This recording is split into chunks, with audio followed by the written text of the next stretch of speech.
Bonjour, donc bienvenue à ce webinaire Les Territoires Innovent. Comme l'a indiqué Marianne Calès, les Territoires Innovent, ce sont des rendez-vous à destination des élus et des techniciens des communes et des EPCI pour creuser ensemble des questions de sobriété foncière et d'aménagement durable. Euh, L'intérêt est de s'appuyer sur des pratiques, des expériences de pairs pour aller tirer les fils des problématiques et des solutions qu'on peut y apporter. Pour ce mini-cycle sur eau et aménagement, ce qui a poussé les partenaires, donc à savoir l'État en région, la région, l'établissement public foncier et la Banque des territoires à choisir ce sujet-là, c'est qu'on voit bien que les enjeux climatiques et fonciers nous incitent à renaturer les villes, à rendre plus perméables nos centres. Et pour ça, comment est-ce qu'on peut intégrer la circulation, l'infiltration de l'eau de pluie dans un projet d'aménagement?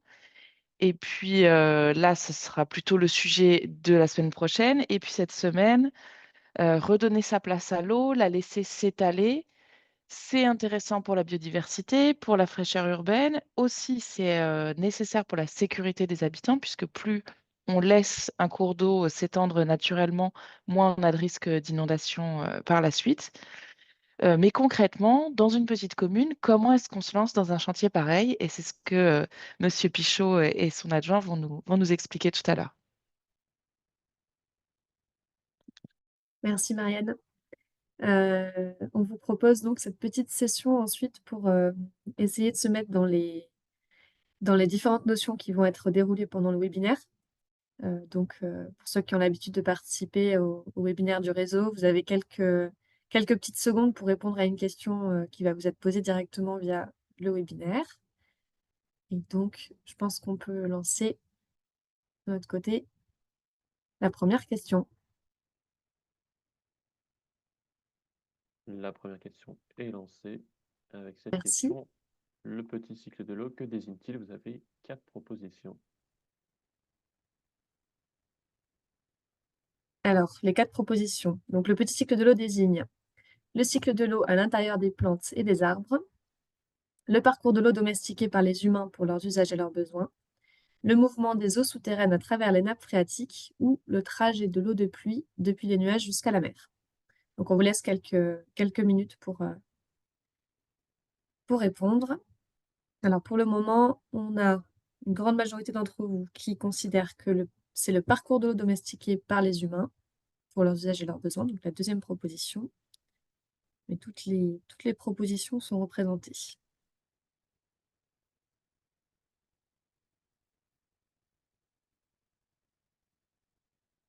On se laisse encore une petite minute.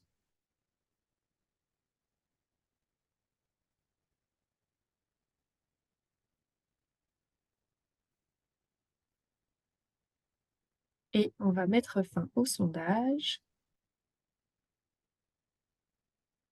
et partager les résultats. Ouais, et vous êtes donc 60% à avoir voté pour la deuxième proposition. Et la bonne réponse était le parcours de l'eau domestiqué par les humains pour leurs usages et leurs besoins.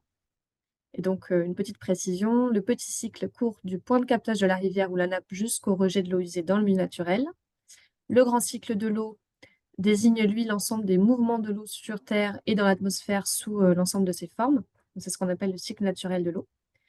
Et évidemment, ce qui est important de retenir, c'est que contrairement à d'autres ressources, l'eau est renouvelable, au sens où la quantité d'eau présente sur la planète reste sensiblement identique à travers le temps.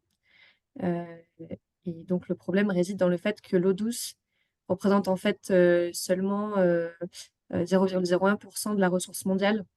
Et donc, notre population, nos usages augmentant, la répartition n'étant pas identique à travers la planète, on a un véritable enjeu à pouvoir protéger cette ressource. Deuxième question. On vous propose une question sur la restauration des cours d'eau. Remettre le cours devant ses anciens méandres ou créer un nouveau tracé avec des profils en travers permet de redonner au cours d'eau une morphologie sinueuse. Donc, c'est ce qu'on appelle un style fluvial neutre, naturel. Est-ce que ça correspond, selon vous, à du reprofilage, de la recanalisation du reméandrage ou de la réhabilitation fluviale. Donc, on vous laisse choisir la bonne terminologie. On a la troisième proposition qui se dégage bien pour le moment, et la quatrième.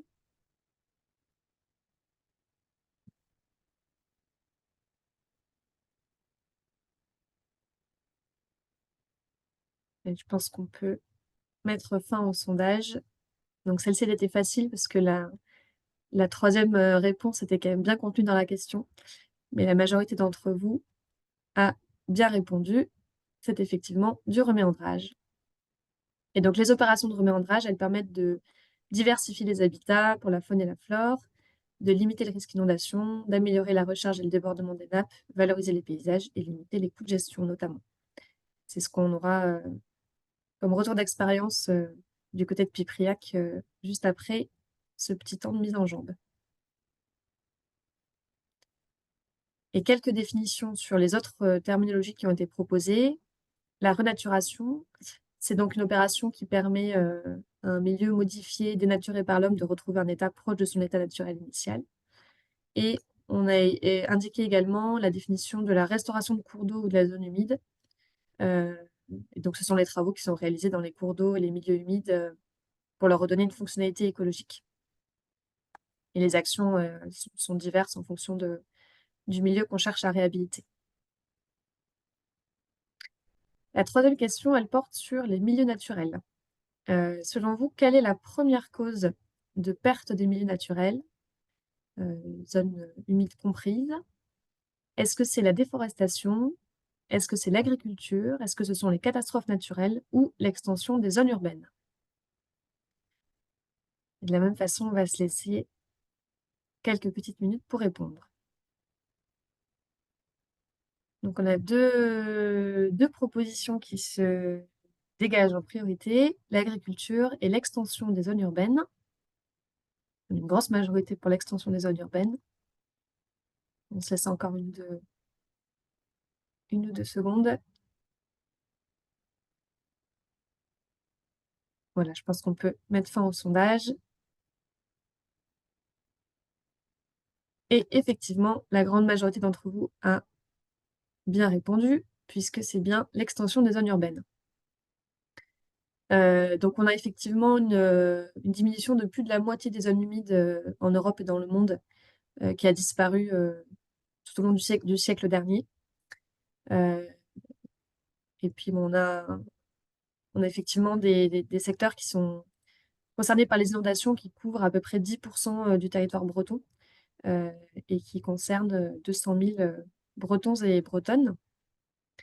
Et un autre chiffre à retenir, c'est qu'on a environ 40% des rivières en Bretagne qui ont été très modifiées pour évacuer l'eau, réduire son étalement en période de crue ou contraindre l'écoulement dans les lits mineurs.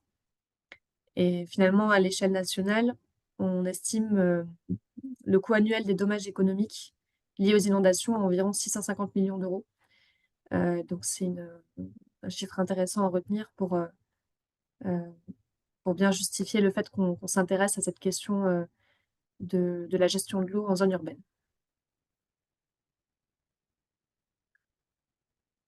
Une autre question sur la notion de bon état des cours d'eau. On vous propose un petit focus régional avec la question suivante. Quelle part des cours d'eau régionaux est en bon état? Donc vous avez plusieurs propositions. Est-ce que c'est 12%, 32%, 52%, donc plus de la moitié, ou presque les trois quarts, 72%?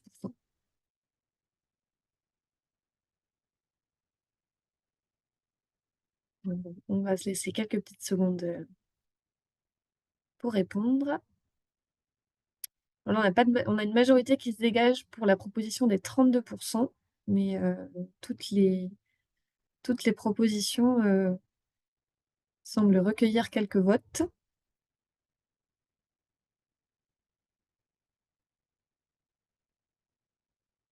On va se laisser encore une ou deux secondes.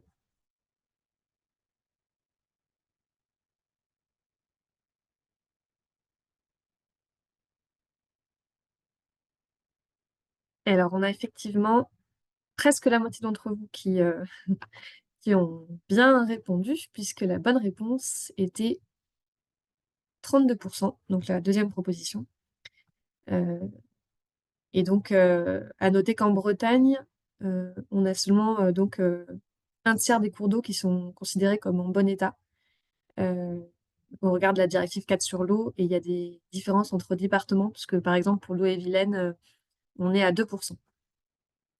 Donc c'est des objectifs intéressants à avoir en tête, puisque on a des documents stratégiques comme le SDAGE par exemple, qui fixe des objectifs de 63% des masses d'eau en bon état ou en bon potentiel d'ici à 2027, ce qui donne quand même un cap sur les objectifs à suivre en termes de qualité de l'eau.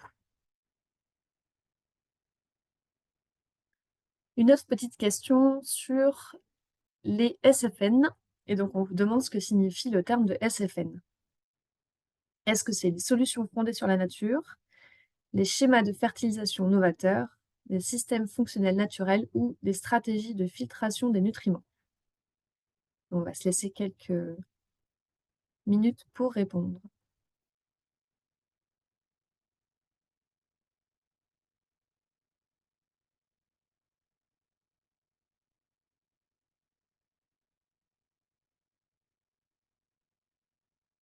Alors, il y a une proposition qui se dégage, qui est la première, des solutions fondées sur la nature. Et on a quelques votes pour les autres propositions, notamment les systèmes fonctionnels naturels qui a l'air de recueillir certains votes.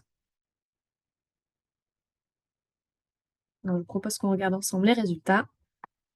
Et la grande majorité d'entre vous, les 3/4 d'entre vous, ont bien sélectionné la bonne réponse, puisque c'était les solutions fondées sur la nature.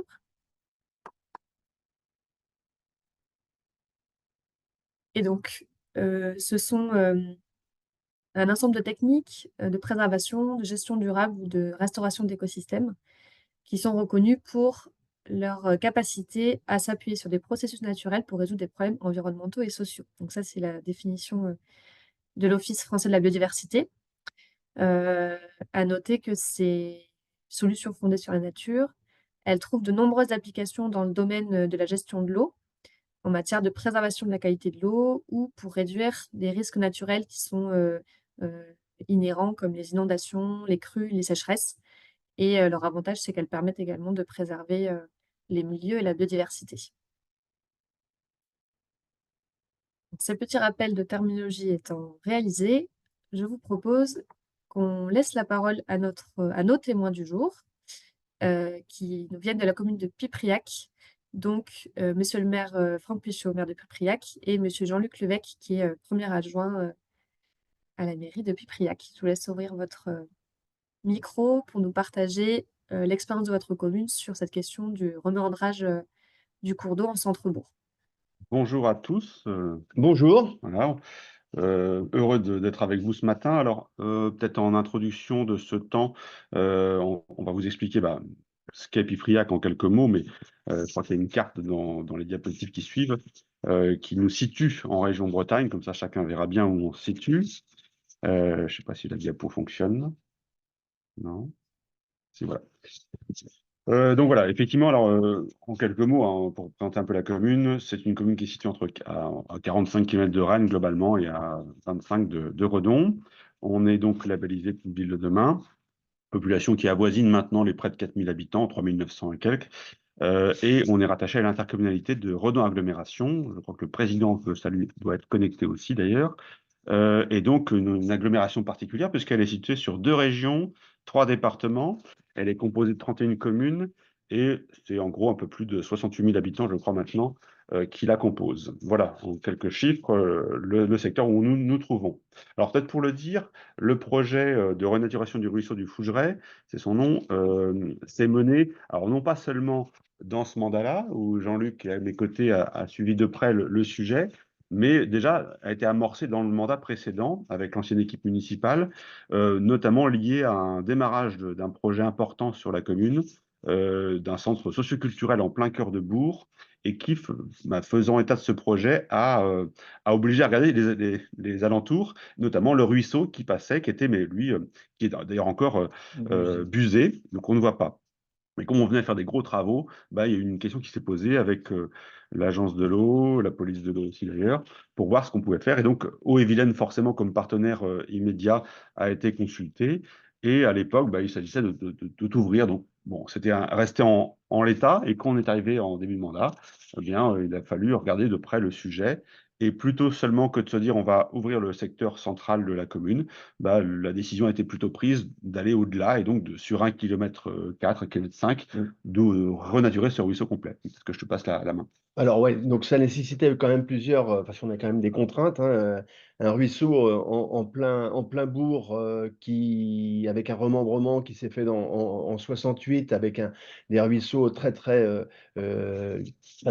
droits, sans méandre, avec des jardins qui étaient à 1 mètre. Donc il a fallu gérer tout ça en rachetant et en allant voir les propriétaires, en étant plutôt séducteur pour leur expliquer le projet pour pouvoir faire les travaux. Et en plus, on avait décidé quand même de faire de la circulation et de la voie douce pour arriver d'un point A à un point B en plein centre-bourg le côté piéton, le côté cycliste. Donc voilà, tout ça a été appréhendé en même temps que la partie hydraulique. On peut peut-être passer à la diapo suivante qui présente aussi le projet, voilà, le site d'études. Vous le voyez, donc le cœur de bourg est à peu près au milieu de la carte. Et donc, on voit l'aspect, alors pour situer ceux qui connaissent un peu la commune, on part derrière finalement le Super U qui est situé en périphérie du bourg. Et on passe par le bourg pour redescendre vers d'autres secteurs plus au sud de la commune. Donc, c'est tout le secteur étudié et donc où les travaux se mènent. Voilà. Donc les objectifs, évidemment, vous l'avez évoqué à travers les questions, hein, on est bien sur les questions autour de l'eau. Donc c'est pour ça que le partenaire est aujourd'hui Eaux-et-Vilaine, qui est donc maître d'ouvrage de l'opération, hein, maître d'ouvrage associé avec la commune et avec Redon Agglomération, chacun ayant sa partie, je dirais, de travail à mener. On voit bien que le sujet de l'eau, il est prédominant. On a aussi un secteur, alors qui à l'époque a été construit, mais il y a très longtemps, et qui se trouve être en zone plutôt inondable. Donc, on a aussi des sujets qui étaient liés à ce travail qui ont été menés en termes d'études, d'éviter que les inondations se reproduisent. Alors, malheureusement pour nous, on a eu encore une petite crise d'inondation récemment lors de pluies très fortes qu'on a eues Début juin. début juin. Et ça a encore inondé une partie des secteurs dont on parle là. Donc, c'est vrai que les travaux qui seront menés permettront vraiment de résoudre ce problème aussi, de permettre au ruisseau de rester dans son lit. Maintenant, voilà, il y a ce sujet de l'eau, évidemment, il y a le sujet de l'aménagement urbain pour nous aussi, de ramener du vert finalement en cœur de commune. Une commune rurale comme la nôtre, c'est vrai qu'on se dit, le vert, il est présent partout. Oui, mais sauf qu'on s'aperçoit qu'on a un centre-bourg assez minéral, où finalement le verre n'est pas si présent. Donc c'est vraiment un enjeu, un double enjeu écologique en même temps de requalifier aussi ce secteur-là pour en faire un secteur d'attractivité, mais aussi d'intérêt, et où finalement on retrouve vraiment la nature en plein cœur de ville. Voilà, pour le dire rapidement, hein, on passe assez vite. Alors, je crois un peu plus loin, donc on a les objectifs qu'on a évoqués, hein, donc l'eau, là, la structuration et la dynamisation du centre-ville, donc je l'ai évoqué aussi. On le voit bien, pour nous, c'est extrêmement riche, hein, parce que cette épine dorsale, comme c'est indiqué, ça relie vraiment différents secteurs de la commune, et on pourrait à terme, effectivement, le faire à pied, en vélo, le long du ruisseau. Donc c'est un vrai point d'appui de développement aussi du territoire communal. Le lieu de vie que ça propose aussi, on est un secteur où on n'a pas forcément d'architecture particulière ou d'espace naturel comme nos voisins de Saint-Just qui ont un espace naturel sensible important, ou même à côté de chez nous, vers Langon, jusqu'à Redon, il y a des espaces naturels importants. Ce n'est pas le cas de la commune de Pipriac, mais là, justement, c'est l'occasion de redonner une attractivité à travers cela et d'y mettre des nouveaux lieux de vie, pique-nique, aires de jeu, voilà, parcours sportifs ou verger communal notamment.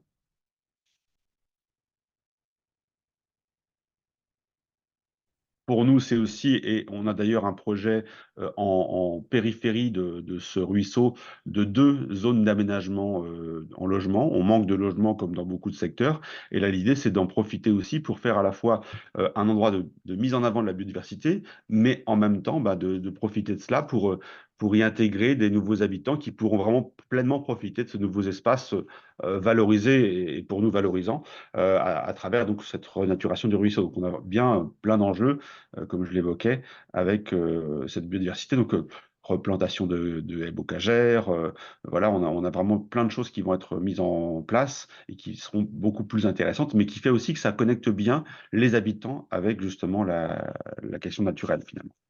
Et avec une mobilité entre ces nouveaux lieux de logement qui sont prévus, vraiment une mobilité douce pour arriver dans tous les services de la commune, que ce soit la maison de santé, que ce soit l'espace socio-culturel qui est en construction, que ce soit les commerces, à pied ou en vélo.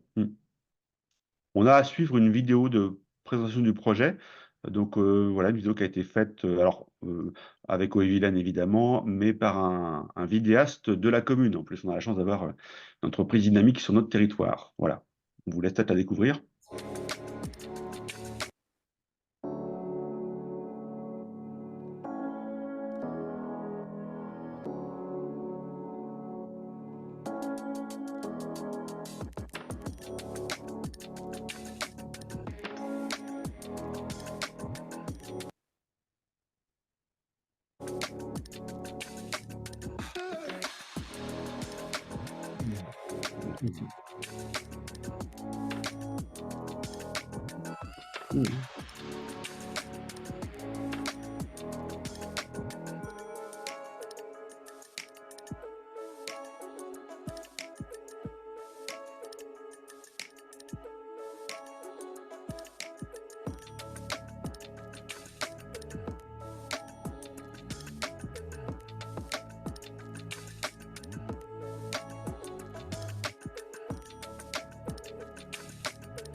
Ok, bah écoutez, suite à cette vidéo, une petite explication quand même où on part quand même sur des zones, enfin des zones foncières qui avaient été acquises par les anciennes municipalités et on les remercie justement. Sans cela, on n'aurait jamais pu avoir ce projet. Donc on part sur un ruisseau de remembrement et pour ceux qui connaissent comment les remembrements ont pu être réalisés dans les années 65-70 où on faisait des grands trous en V et très rectilignes.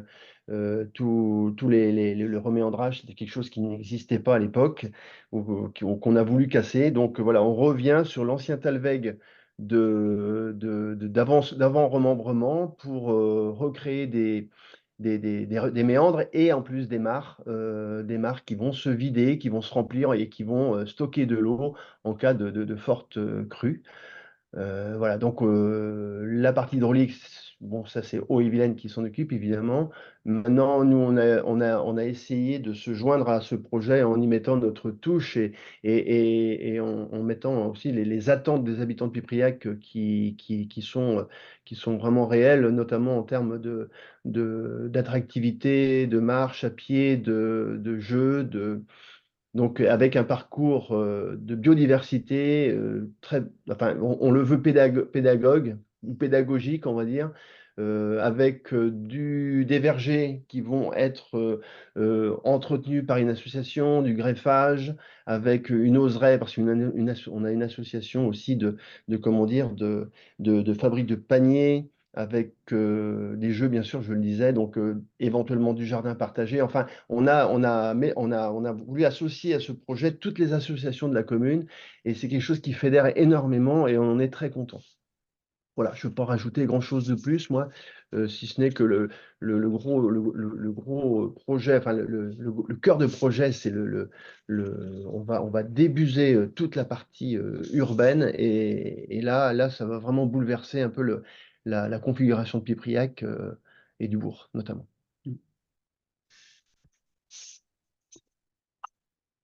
Donc évidemment, là-dessus, on a des partenaires, vous l'avez bien compris, importants.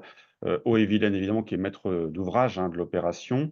Alors c'est vrai que depuis le début, ça a été une discussion avec les services d'Eaux-et-Vilaine, voilà, l'ensemble de l'équipe, y compris des élus, évidemment, sur l'implication d'Eaux-et-Vilaine là-dessus. Alors comme c'est un sujet qui se passe à Piffrec, forcément que l'on est, nous, forcément très impliqués. L'une des phases complexes qu'on a dû gérer, Jean-Luc en parlait, c'était la question foncière, qu'on est d'ailleurs encore en train de gérer, qui n'est pas totalement terminée. Toujours des sujets entre les riverains qui bordent ce ruisseau. Ça, c'est un travail qui a été forcément de longue haleine, et d'explication aussi du projet qui va se faire. Donc ça, c'était un peu notre partie. Et puis, Renault Agglomération par rapport à ses compétences aussi. Donc les différents partenaires du projet, vous les avez. Et en termes de financement, c'est vrai que ça a été aussi un déclencheur, peut-être faut être très honnête là-dessus, lorsque en 2020, on remet en place le sujet, on dit il va falloir quand même agir par rapport à ce ruisseau du Foudray, du fait des travaux qu'on menait sur le centre socioculturel. On nous a dit, si vous y allez de façon importante et ambitieuse, finalement, les financements sont plus importants et donc plus forts pour que le reste à charge soit gérable par la commune. Et on s'aperçoit qu'effectivement, le dossier déposé, donc il y a quelque temps, a obtenu un soutien important. On le voit de la part de l'Agence de l'eau Loire-Bretagne, comme au titre du fonds vert de l'État. Il manque, je crois, un zéro quelque part, parce que c'est plutôt, c'est pas la même, c'est pas 71 936, hein, c'est un peu plus que ça, je crois.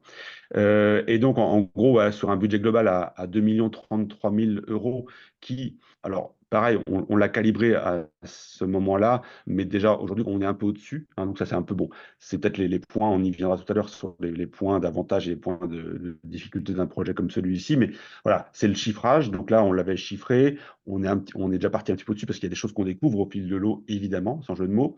Mais déjà, le fait d'avoir quasiment 80% du financement, un point d'appui extrêmement fort et qui permet justement d'être ambitieux sur ce genre de projet, quoi. Si on n'avait pas autant de soutien, on ne serait pas allé aussi loin sans aucun doute.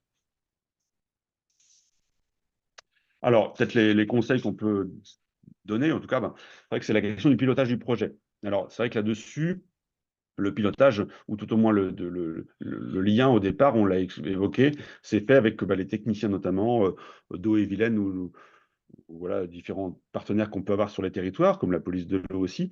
Et c'est vrai que on est conseillé, mais quelque part, on n'a pas les services, nous, en interne, pour suivre peut-être ce genre de travaux. Alors, un point, c'est qu'on a forcément Eaux-et-Vilaine, qui est un acteur important pour nous, donc qui a pu justement prendre la main là-dessus. Mais on s'aperçoit qu'au fil de l'eau, il faut aussi en interne de la commune, de la collectivité, une compétence. Alors, on a eu quelque part la chance de recruter, nous, un ingénieur pour les travaux importants du tiers-lieu du centre socioculturel, mais qui, en même temps, a pu reprendre aussi le lien sur ce projet avec Eaux-et-Vilaine. Et ça nous permet d'avoir plus de capacité d'avancer ensemble. Mais sinon, c'est vrai qu'on est un peu des fois loin de ces capacités, hein. En collectivité, vous le savez, je pense, j'apprends rien, mais quand on n'est pas sur des grosses communes, l'ingénierie, c'est ce qui fait souvent défaut. Non pas qu'on n'ait pas d'agents compétents, mais pas forcément sur des sujets aussi ambitieux, aussi importants que ceux-ci. Donc c'est vrai que la compétence, elle reste vraiment importante à avoir au plus près. Parce que même si au Evilène, même si d'autres bureaux d'études vont être à nos côtés, il faut quand même travailler sur le quotidien du projet. Et ça, c'est vraiment un point important, c'est le pilotage au plus près, il est vraiment important. Évidemment, la question du périmètre du projet, là aussi, on l'a évoqué rapidement. On a bien en tête tout le tracé qu'on a vu par la carte, mais ce n'est pas seulement le tracé, c'est aussi l'ensemble des conséquences d'un tel projet sur les riverains, on l'a évoqué, mais sur l'ensemble des acteurs du territoire. On va trouver des commerçants, on va trouver différentes personnes qui vont être impactées par l'évolution de ce type de projet pour la commune. Il faut trouver très vite jusqu'où ça va aller en termes de périmètre d'action pour devancer ou éviter les problèmes, éviter les freins éventuels. Donc là aussi, c'est vraiment travailler au mieux avec l'ensemble des partenaires. Voilà, mais je ne sais pas si Jean-Luc, tu veux ajouter toi aussi des éléments dans le quotidien du projet. Concernant les acquisitions foncières, évidemment, on s'y est pris un peu tard, mais évidemment, quand on est élu, on hérite d'un historique. Il a fallu s'y atteler assez rapidement en y mettant de la pédagogie, de la séduction même, et de trouver les deals qui correspondent quand on demande 5, 6 mètres ou 7, 8 mètres de large dans le fond d'un jardin pour pouvoir passer une voie douce. Eh ben, il faut sécuriser. Il y a des choses qu'on n'avait pas forcément prévues en termes de financement, notamment la sécurisation des propriétés qui jouxtent le ruisseau. Voilà, maintenant, il y a des choses qu'on ne pourra pas anticiper. On a découvert des surprises, hein, parce que entre un bureau d'études et un dossier papier ou numérique et la réalité du terrain, j'apprends ça à personne. Notre ruisseau, c'est pas forcément un long fleuve tranquille. On a découvert sans jeu de mots toujours, hein, mais on avait comment dire, réserve incendie où le ruisseau traversait. Et on s'est retrouvé avec une analyse. A fallu enlever les boues. Enfin, on aimerait enlever les boues et on va les enlever, on va y arriver, mais on analyse de boue, on a trouvé des hydrocarbures. Donc, le problème comment dire, d'un bassin en centre-ville avec beaucoup d'habitations autour, des accidents qu'il y a sûrement dû avoir à un moment donné. On n'a pas la cause, mais maintenant comment dire, le résultat, c'est que ces bouts-là, il faut qu'on les déplace parce qu'on ne peut pas les laisser en plein milieu du bourg avec non seulement des 3 mètres de vase qui peuvent être dangereux si on veut faire venir du monde et on veut avoir un lieu attractif. C'est-à-dire qu'on ne peut pas se permettre d'avoir une tourbière ou quelque chose où on pourrait avoir un gros accident. Donc les enlever maintenant, j'en appelle au service de l'État qui ont le dossier en main mais qui ont du mal à nous trouver la solution. Nous, on l'a. Enfin, bon, bref, on est des élus de terrain, on connaît un peu le sujet, mais bon, il faut l'aval des services de l'État. Et donc, on frappe à des portes, on n'a pas forcément les réponses. Et quand on sait qu'on a un certain temps pour faire les travaux jusqu'au mois d'octobre, normalement, après les pluies vont arriver, on ne pourra plus travailler. Et donc là, on est coincé. Et donc, entre l'élu local que je suis et toute cette complexité administrative, c'est quelque chose qui pourrait décourager dans certains cas. Voilà. D'où l'importance d'être bien accompagné, c'est Voilà. notre cas avec Haut-et-Vilaine, mais c'est vrai qu'en même temps, je le répète, aussi en interne de la collectivité, sinon, même nous, des fois, on peut avoir des sujets au quotidien qui nous arrivent et où il ne faut pas forcément remonter tout. Quand je dis remonter tout, où des fois ça va se traiter, je pense aux questions foncières qu'on évoquait, ça se gère entre la mairie et les propriétaires. Mais là, sur la question des boues qu'on évoque, et un point de difficulté qu'on a aujourd'hui, c'est vrai qu'on a une solution, nous, qui peut être trouvée qui permet d'éviter qu'on ait des surcoûts énormes, mais entre la règle à appliquer des fois avec comment dire, le côté superbe de dire bon, on va tout régler, c'est des coûts à 200 000 euros de plus sur un projet comme ça. Bon, on trouve des solutions qui vont être des fois un peu intermédiaires pour avancer. Sinon, on risquerait aussi de bloquer la capacité à faire le projet. Et c'est un des points d'ailleurs de constat qu'on a. Oui, le temps file parce que des fois, on loupe le moment de travaux qui va être, lui, à considérer sur un temps, comme tu le disais, Jean-Luc, avant le mois d'octobre. Si on loupe le mois d'octobre, ça décale tout de quelques mois, c'est pas juste de 2 semaines. Et c'est toute cette phase, forcément, qu'il faut avoir anticipé au mieux. Et elle est plus ou moins facile à anticiper parce qu'on découvre au fil de l'eau des choses un peu différentes. Alors, je vois qu'en même temps, dans le chat, Anne Montrelet, et je vous remercie, Oui, Anne, il y a vous répondez il y a beaucoup aussi de aux. questions Voilà, via ouais, le chat, effectivement. Peut-être ouais. on peut peut-être laisser la parole à Monsieur Marie qui a levé la main depuis quelques minutes. Et puis ensuite, je vous propose qu'on se tourne vers les questions du chat ensuite. Tout à fait. Merci. Oui, écoutez, bonjour, est-ce que vous m'entendez? Oui, on vous entend bien. Voilà. D'abord, saluer cette initiative, les territoires innovent, c'est génial parce que moi j'apprends toujours beaucoup de choses, je les regarde parfois en différé, mais ça permet de partager l'excellence. Et deuxièmement, saluer la volonté des élus de Pipriac, hein, Franck Pichot, Jean-Luc Lévesque, mais tout le conseil municipal, parce que il faut une volonté locale forte pour avancer. Et Pipriac est une commune dynamique, hein, comme Franck l'a dit, entre Rennes et Redon. Et pour nous, c'est un pôle d'équilibre extrêmement important. Moi, je note également dans ce projet un partenariat extrêmement fort entre la volonté communale, la commune, Haut-et-Vilaine que je préside, et Redon Agglomération. Mais je rajouterai également à ce partenariat l'attention de l'Agence de l'eau Loire-Bretagne, l'attention de l'État aussi, hein, où nous avons mobilisé, entre autres, du Fonds vert de façon importante, et saluer le rôle, parce qu'on ne le fait pas assez, de l'établissement public foncier de Bretagne. Et je m'aperçois que ce n'est pas encore un réflexe pour nos communes de solliciter l'établissement public foncier, où nous avons des experts en matière de rénovation urbaine, de densification, etc. En tout cas, cette coopération, c'est un modèle du point de vue gestion des milieux aquatiques, mais également du point de vue de l'urbanisation, de la densification urbaine, de l'application de la loi climat et résilience et du sujet zéro artificialisation nette. Bon, je ne développerai pas la qualité du projet, nous l'avons tous vu. C'est une garantie de qualité de vie pour les habitants actuels et futurs habitants de Pipriac.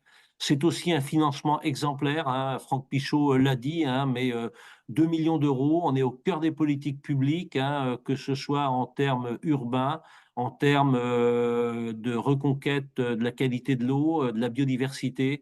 Et tout ceci a été possible grâce aux expertises, et je remercie tous les services d'Eau-et-Vilaine, hein, où nous sommes les experts en matière de gestion des milieux aquatiques, et cette expertise est au service de toutes les communes du bassin Oust-et-Vilaine. Et c'est extrêmement important de le savoir, de le partager, de le dire, parce que on est là au service de nos collectivités, de nos habitants, des entreprises. Et naturellement, c'est aussi un partenariat avec l'agglomération sur ses compétences, et en particulier sur l'assainissement. Merci beaucoup, Monsieur Marie, pour ces mots de prise de hauteur et puis le petit retour que vous avez fait sur le partenariat autour du projet. Je vous propose qu'on traite un petit peu. Alors, il y a beaucoup de questions via le chat et je pense qu'il y a la personne d'Eau-et-Vilaine qui a été en charge du projet qui est présente. Alors, peut-être que vous pouvez allumer votre caméra. Oui, alors c'est ce que j'ai. Excusez-moi, vous m'entendez? Oui, on vous entend bien. Bonjour. Oui, je voulais juste apporter effectivement des précisions aussi suite à la présentation du projet, puisqu'on a évoqué justement les leviers et les freins potentiels à un tel projet. Clairement, nous, le levier pour mener un projet de cette envergure-là, c'est la motivation et le dynamisme de la commune. C'est vrai que la politique foncière qui a été engagée avant que nous, on arrive avec le souhait GEMA, il y avait cet engagement-là qui nous permet aujourd'hui d'avoir un projet global plus ambitieux. Par contre, on a des freins sur le montage quand même très particulier de cette complexité de maîtrise d'ouvrage, puisque Eau-et-Vilaine va être maître d'ouvrage sur la partie GEMA, Redon Agglomération sur tout ce qui est réseau d'assainissement, et la mairie sur tout ce qui est projet d'aménagement paysager, urbain, avec le mobilier, les clôtures, les plantations. Et sauf que par rapport au Fonds vert et à l'Agence de l'eau, il faut un seul maître d'ouvrage qui va bénéficier des subventions. Donc c'est là, nous, on a fait un montage de délégation de maîtrise d'ouvrage, c'est-à-dire que Eau-et-Vilaine va exécuter l'ensemble des travaux, ou du moins suivre l'exécution avec le maître d'œuvre qui est Westham Aménagement. Mais par contre, Redon Agglomération et Pipriac sont aussi maîtres d'ouvrage pour lancer leur marché de travaux, mais c'est Eau-et-Vilaine qui doit suivre l'exécution. Et voilà, je tenais à préciser que c'est quand même très complexe, à la fois pour nous, effectivement, comme l'évoquait M. Pichot, en termes d'organisation, il faut des compétences en interne, il faut une très bonne coordination, et voilà, c'est pas parfait dès le départ, on essaye de travailler là-dessus. Et aussi, c'est très difficile pour le bureau d'études, et même pour d'ailleurs recruter un bureau d'études qui accepte de faire ce travail-là aussi, c'est-à-dire de suivre l'exécution de marchés qu'il ne lance pas sur le volet assainissement et paysager. Donc, c'est quelque chose à savoir aussi pour des projets futurs. Peut-être aussi un point d'amélioration possible avec les financeurs en termes de bénéficiaires pour que chacun puisse avoir sa maîtrise d'ouvrage et bénéficier des subventions en direct pour simplifier la charge. Parce que du coup, les 2 millions d'euros, c'est aussi un budget que doit avancer Eau-et-Vilaine, même si les financeurs sont là-dessus très souples puisqu'on a des acomptes possibles. Mais c'est quand même un point important en termes d'organisation pour donner plus de fluidité dans ce genre de projet-là. Merci beaucoup. Oui. Je vous propose... Bonjour, vous m'entendez? Oui, bonjour. Oui, bonjour, Pascal Bagnan, le sous-préfet de Redon. Bonjour, enchanté. Donc, je voulais intervenir à la suite des deux précédentes interventions et de l'intervention du maire de Pipriac. D'abord, bien sûr, ça a été rappelé pour souligner la participation de l'État à ce projet expliquer pourquoi peut-être cette volonté de participer massivement à ce projet qui se révèle pour nous exemplaire. D'abord parce que Pipriac est une ville, comme l'a dit Monsieur le maire, qui est labellisée Petite Ville de demain, et que donc dans ce cadre-là, il y a un certain nombre déjà de projets qui sont portés par la commune pour améliorer la vie de la population de Pipriac. Et ce projet de renaturation du ruisseau Fougeray nous paraissait être très complémentaire justement à tous les projets que porte la ville de Pipriac. Monsieur le maire n'en a cité qu'un gros, c'est le centre socioculturel, mais il y en a bien d'autres. Et d'ailleurs, il y a une inauguration de plusieurs réalisations pas plus tard qu'en fin d'après-midi, qui va nous permettre d'ailleurs de vérifier un petit peu tout ce qui a déjà été fait à ce titre-là. Et je voulais aussi répondre à la dernière intervention. Donc, je note la difficulté, semble-t-il, en termes de maîtrise d'ouvrage par rapport effectivement au financement qui nécessite un seul maître d'ouvrage.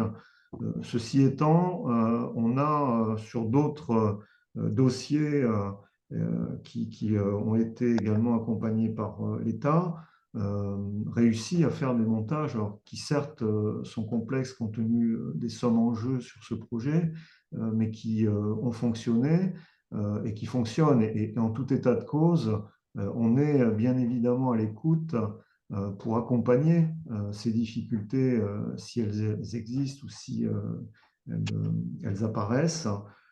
Et je citerai notamment un autre dossier pour lequel on va faire une inauguration, Monsieur le Président Marie, avec le maire de Redon ce samedi, sur lequel on a justement eu à travailler sur ces questions un peu complexes. Il est toujours difficile de changer une réglementation nationale par rapport à des projets locaux.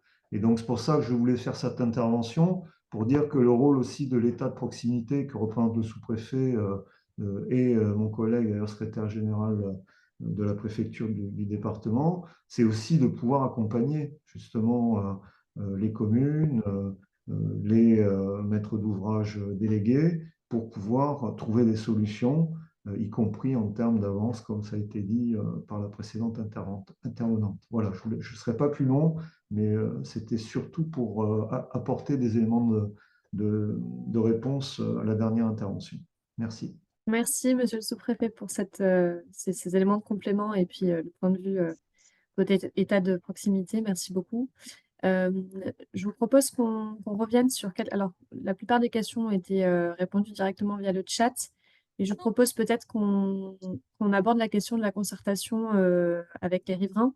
Peut-être que vous reveniez un petit peu sur ce point-là, expliquer les éléments que vous avez mis en place pour faire de la concertation avec les riverains, éventuellement les points bloquants et comment vous prévoyez de les lever, si Oui, vous avez tout à quelques... fait. Donc, oui, je voyais la question aussi de combien de riverains directement impactés par le projet. On va dire qu'au-delà du foncier qui n'était jamais maîtrisé par la collectivité, on a une quinzaine à peu près de riverains qui sont peu impactés, soit sur des fonds de jardin ou souvent des petites parcelles, ce n'est pas des très gros, c'est pas des très grosses surfaces. Des fois, on en a même plus cher en termes de frais que de réalité d'achat. Mais par contre, il faut convaincre.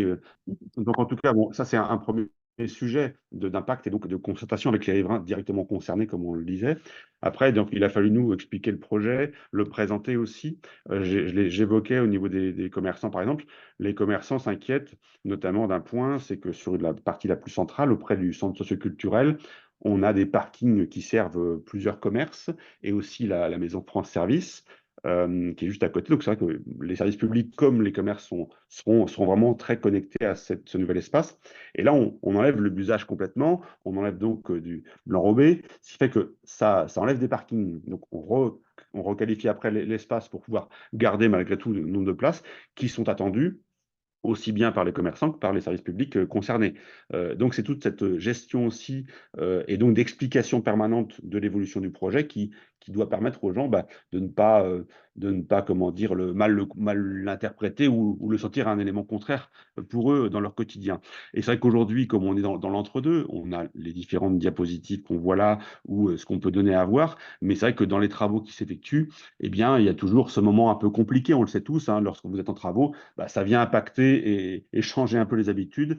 Il faut passer ce cap-là pour après avoir le résultat attendu. Donc là, c'est vrai que pour nous, c'est cette temporalité qu'il faut travailler au mieux pour anticiper ces problématiques, pour prendre en compte aussi les demandes et les attentes des riverains, hein. Je parlais des commerçants, mais il y a aussi les riverains directement qui peuvent se dire, là, quels seront les abords du ruisseau par rapport à mon jardin, qu'est-ce qui va se passer. Donc, ça aussi, c'est toutes sortes d'explications qu'on a pu apporter en lien avec Eco-et-Vilaine, hein, vraiment sur le terrain, qui est présent avec ses techniciens, comme avec les techniciens de la commune, évidemment, aussi. Mais voilà, c'est un travail pédagogique aussi, je dirais, de pourquoi, en fait, on a eu des retours négatifs, hein, faut être très clair, d'habitants, mais pourquoi vous enlevez ce qui était là, qui fonctionnait, semble-t-il, même si on sait que ça ne fonctionnait pas justement, mais pour eux, ils n'y voyaient pas d'incidence particulière. Donc, il faut expliquer pourquoi on reméandre, on recasse tout, et voilà, en évitant d'avoir ce retour négatif, qui serait dire de l'argent qui serait un peu foutu en l'air, pour le dire très simplement, comme on l'entend des fois. Donc, on explique le pourquoi. Et ce qui marche autant, c'est aussi bien la question de l'eau, donc de l'impact vraiment écologique, que l'impact urbain, l'impact d'aménagement, qui lui, des fois, voilà, les deux se servent. Et si l'un marche peut-être moins pour certains habitants, l'autre marche mieux parce que là, il y a le côté, justement, un nouvel espace agréable dans la commune. Merci beaucoup pour ces précisions. Peut-être aussi revenir sur la question des projets d'urbanisation à proximité de la zone qui est couverte par le projet de reméandrage. Oui, Est-ce que vous avez des projets qui interagissent avec ce oui, projet? effectivement, monsieur le sous-préfet en faisait état. J'ai peut-être pas été assez large dans ma présentation. On se voit ce soir avec monsieur Marie et monsieur Bagdian, le sous-préfet, pour inaugurer 3 équipements qui ont été refaits dans la commune récemment. Bon, salle de sport ou vestiaire du complexe sportif, mais surtout un qui est connecté à cet ouvrage-là. C'est une voie douce qu'on a fait déjà quelque temps, donc avec les soutiens de l'État et de l'agglomération notamment. Et donc, cette voie douce permet de relier déjà une partie du cœur de bourg aux périphéries et donc vient connecter directement. Et les travaux se sont arrêtés justement au niveau du ruisseau. La diapositive qu'on voit justement, là où vous voyez le passage piéton, la voie douce sur la partie à droite qui va vers le supérieur, tout a été retravaillé en voie douce vélo et piéton. Et donc, ça vient se connecter avec cet ouvrage-là.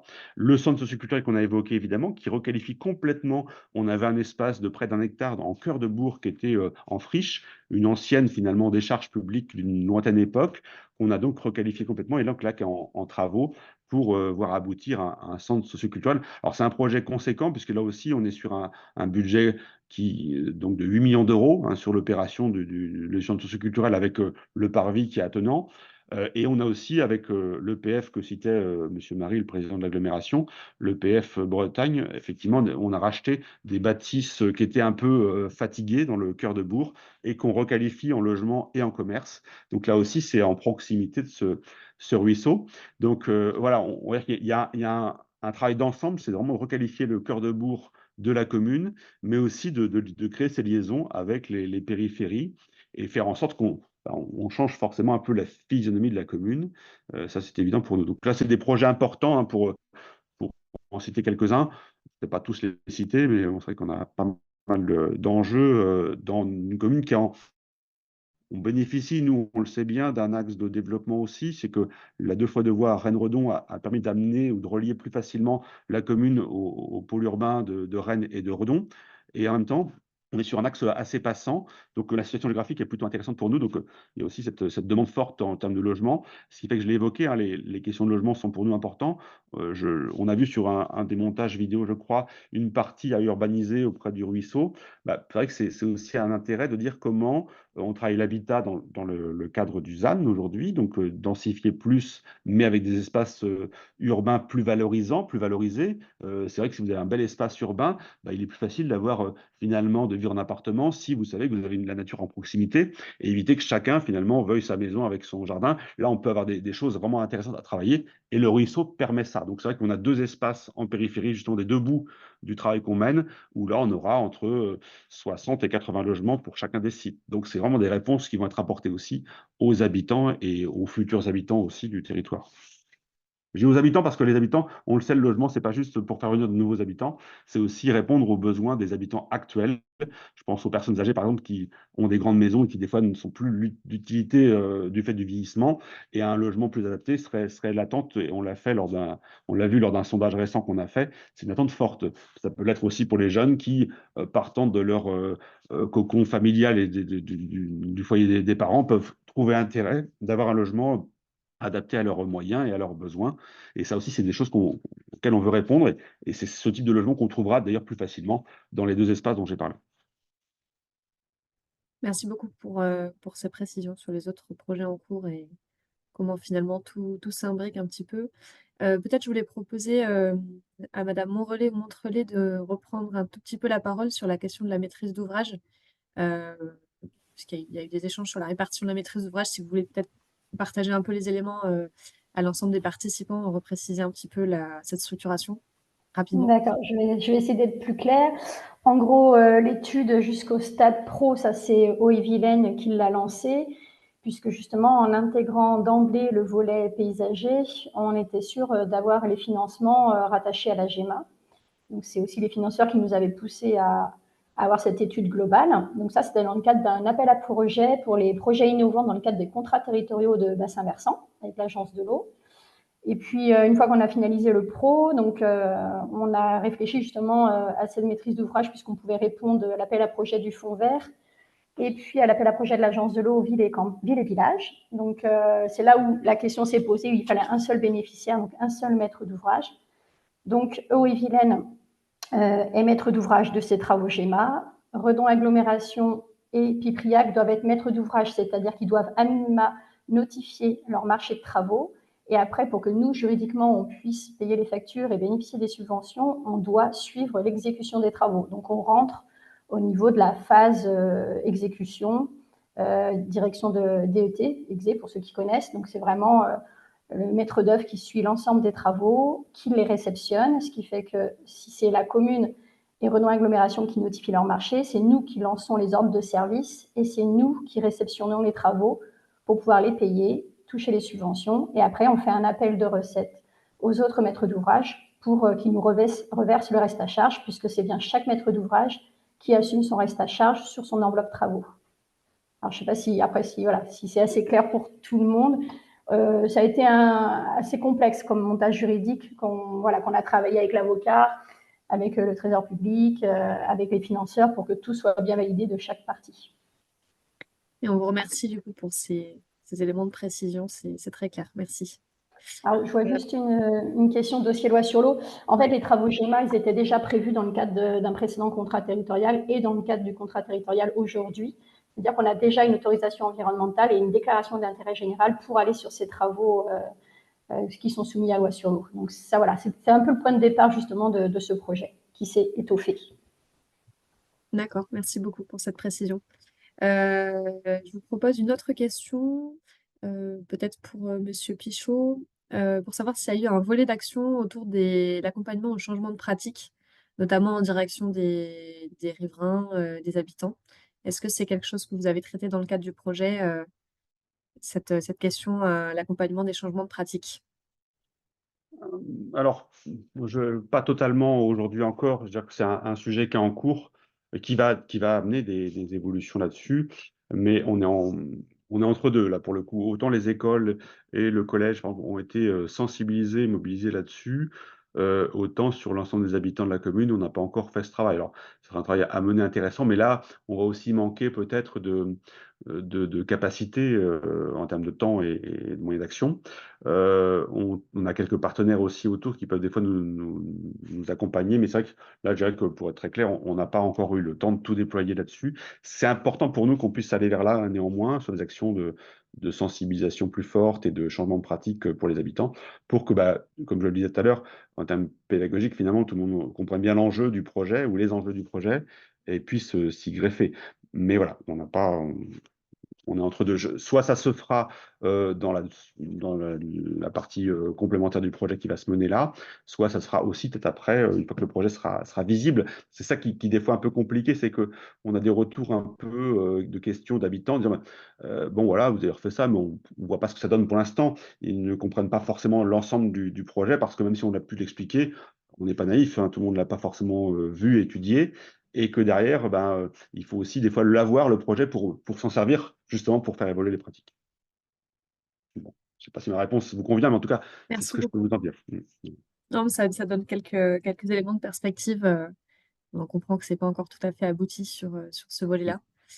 Merci beaucoup. Je crois qu'on a fait un petit peu le tour des sujets qui étaient abordés via le chat. Je vais laisser peut-être 1 ou 2 secondes, s'il y a des personnes qui souhaitent, poser d'autres questions, mais je pense qu'on a abordé un certain nombre de problématiques déjà via ce temps d'échange.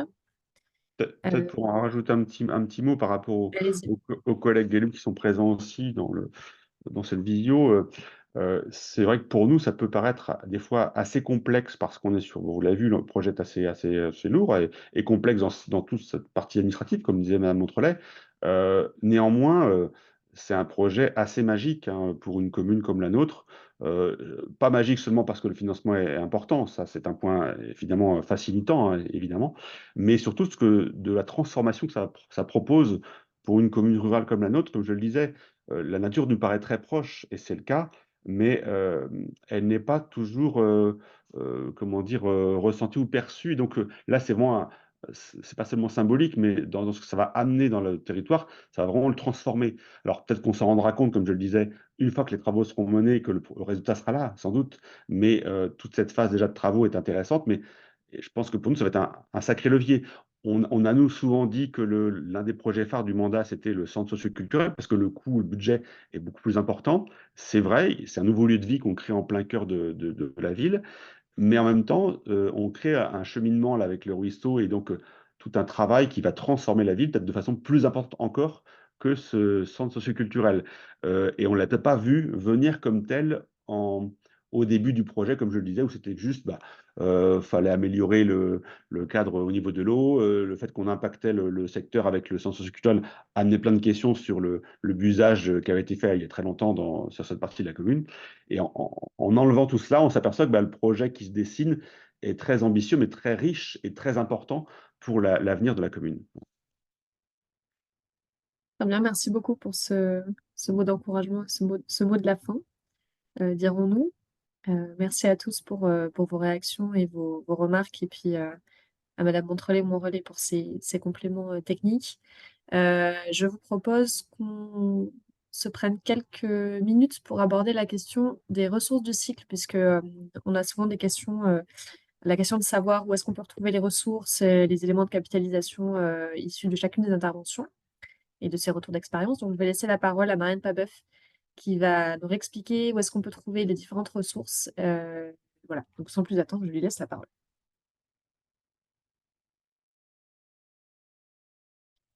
On ne t'entend pas, Marianne, je pense qu'il faut que tu remettes ton micro. Pardon. Là, c'est bon. Chacun de nos webinaires est enregistré et disponible sur la chaîne YouTube Les Territoires Innovent en Bretagne. Vous pouvez retrouver quasiment tous les rendez-vous depuis septembre 2020. Pour chacune des rencontres, on produit au moins une fiche de capitalisation et parfois également des interviews d'autres acteurs, des expériences complémentaires. Donc, allez fouiller dans les pépites de capitalisation des territoires Innov sur le site de l'Adréal, sur une page spécifique qui vous a été partagée et repartagée à l'instant par Nathalie Chargy de l'Adréal. Au-delà de la question de retrouver les ressources, moi je voulais aussi vous solliciter, vous les participants à ces rendez-vous. À l'issue de chaque webinaire, vous recevez une petite enquête automatique sur le rendez-vous précis qui se répond en 2 clics.